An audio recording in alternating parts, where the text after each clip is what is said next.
ভয়াবহ বন্যায় জীবন মৃত্যুর মাঝখানে দিন কাটাচ্ছে লাখ লাখ মানুষ। এখন পর্যন্ত বন্যায় প্লাবিত হয়েছে দেশের ১২ জেলা। এতে ৪৫ লাখ মানুষ মানবিক সংকটে পড়েছেন। বন্যার পরিধি আরও বাড়তে পারে বলে আশঙ্কা করছেন আবহাওয়াবিদরা। বন্যাক্রান্ত ফেনী, কুমিল্লা, চট্টগ্রাম, খাগড়াছড়ি, নোয়াখালীর পরিস্থিতি বেশি অবনতি হয়েছে। বন্যা কবলিত মানুষ ত্রাণের চেয়ে নিরাপদ আশ্রয়ে যাওয়ার আকুতি জানাচ্ছেন বেশি। সংশ্লিষ্টরা বলছেন, এবারের বন্যায় সবচেয়ে বেশি ক্ষতিগ্রস্ত জেলা ফেনী। গত ৪০ বছরের মধ্যে এত ভয়াবহ বন্যা দেখেনি ফেনীবাসী। কয়েক লাখ মানুষ জীবন মৃত্যুর মাঝখানে দাঁড়িয়ে বাঁচার আকুতি জানাচ্ছেন। স্যান্ডেলিনা সো, রূপচর্চায় আভিজাত্য। বন্যার্থদের উদ্ধার করতে না পারলে ব্যাপক প্রাণহানি ঘটতে পারে বলে আশঙ্কা করা হচ্ছে। শুক্রবার পর্যন্ত ফেনী, কুমিল্লা, চট্টগ্রাম, খাগড়াছড়ি, নোয়াখালী, মৌলভীবাজার, সিলেট, হবিগঞ্জ, ব্রাহ্মণবাড়িয়া ও লক্ষ্মীপুর বন্যায় প্লাবিত হয়েছে। এসব জেলার ৬৫ উপজেলা ও ৪৯৫টি ইউনিয়ন বন্যার পানিতে তলিয়ে গেছে।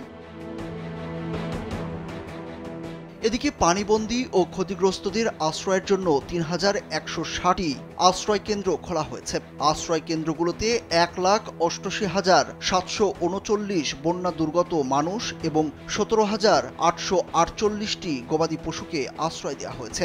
চিকিৎসা সেবায় ৬৩৭টি মেডিকেল টিম চালু রয়েছে। সরকারি বেসরকারি উদ্যোগে নৌযান ও অন্যান্য উদ্ধারযান দিয়ে পানিবন্দী মানুষকে নিরাপদ আশ্রয় নেওয়া হচ্ছে। সেনাবাহিনী, নৌবাহিনী, বিমানবাহিনী, বিজিবি সহ আইন শৃঙ্খলা রক্ষাকারী বাহিনী এবং বিভিন্ন রাজনৈতিক, সামাজিক ও ব্যক্তি উদ্যোগের সংগঠনগুলো তাদের সর্বোচ্চ চেষ্টা দিয়ে বন্যার্তদের উদ্ধারে কাজ করছে।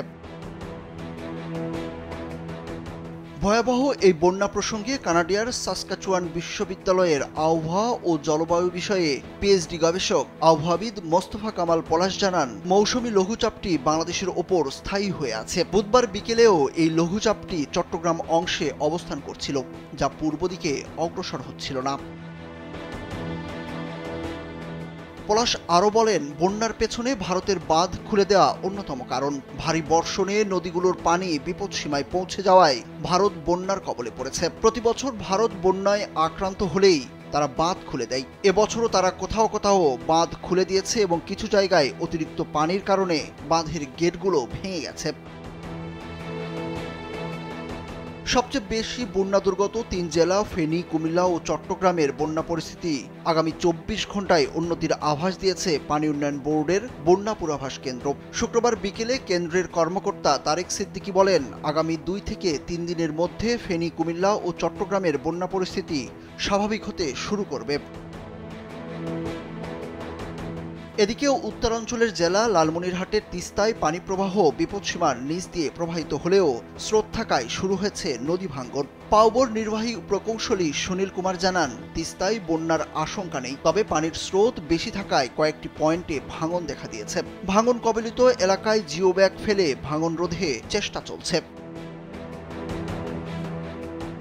সুরুজ আহমেদ, কালবেলা।